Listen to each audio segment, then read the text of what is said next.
grandfather. For the people in the room, the older people. Not my grandfather, my father. Y'all understand where Jimmy coming from. My father was a strict disciplinarian. And and so when he would say you have to be in the house a certain time, he meant it. So when we was growing up, we didn't have our own bed, and we didn't have our own room. Okay, we all was in the room.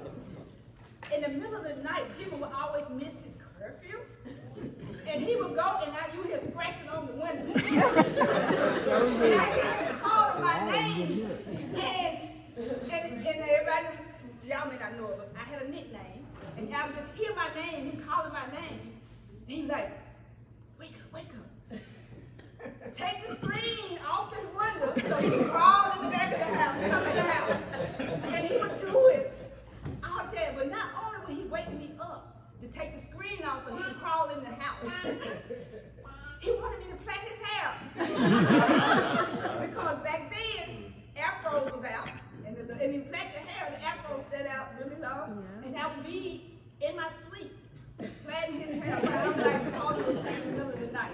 And I was like, wow. And then there's other story I'm gonna have to tell you about this one too. I was a baker before I was a baker. I would babysit and make my money. And Jimmy knew I would have money.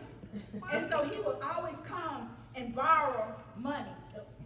And he would borrow the money, like today is, if the day was Saturday, he'll borrow it Saturday. I'll pay you back. Pay me back on Friday. But come Saturday again, he wanted to borrow it.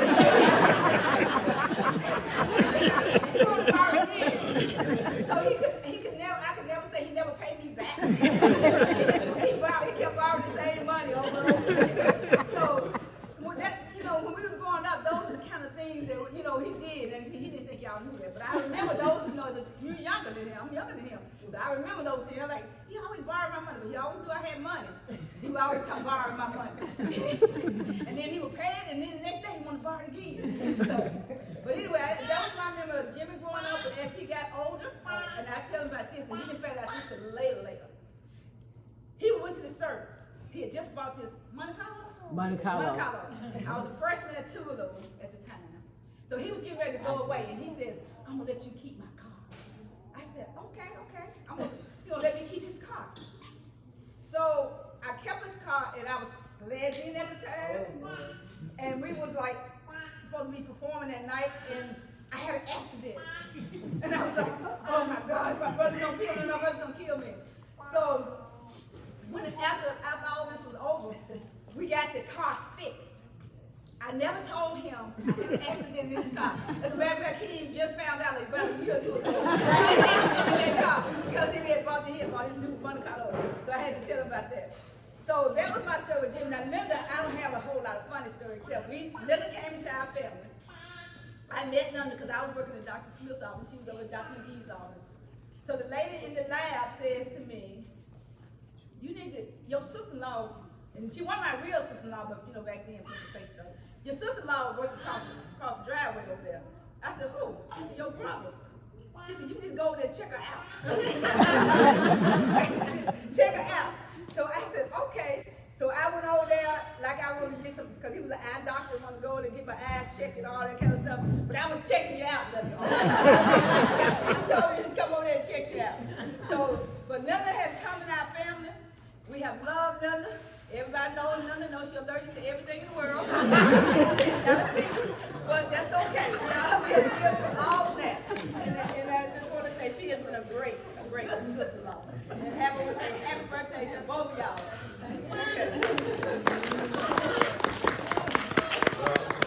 Some of my stuff that I was going to say, not all of it. But I've been in the family since 1985. It's a long time. It's almost 40 years.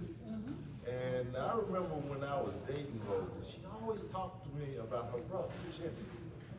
And, it was always good stuff, Jimmy.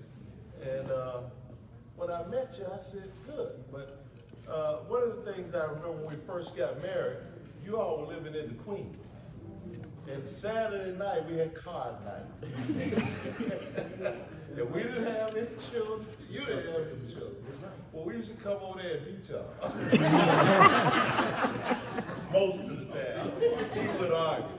But we had some great time. Then Jimmy moved. And he moved to Madison County. And when Rosie and I had been there a while, and we were staying out in sub number 2 where I grew up, in my parents' house. And Rosie said, well, you know, I think I want to go out there where Jimmy is. I said, well, what are you talking about? She said, to Madison. I said, look, that's the problem. Everybody wants you to get a little money, run into the suburbs. I don't want to go out there. I'm going to stay. Let's go to North Jackson. Stay in Jackson. She said, well, you're going to be in Jackson by yourself. I had been married maybe a year or so. I said, I don't think I want to get out of this district. So I followed Rosie, who followed Jimmy, out to Madison County, and that was the best move I ever did in my life. Property value has skyrocketed in Richmond. And brother, I appreciate you and Linda. Been knowing y'all a long time. But the other thing that Rose just reminded me to say, she was talking about you borrowing money from her. When we moved back here from Baltimore, you loaned us some money. It wasn't $5. It was significant amount of money. And I'm forever grateful to you for that. And both of y'all, God bless you and keep you for 70 more years. Amen. Thank you very much.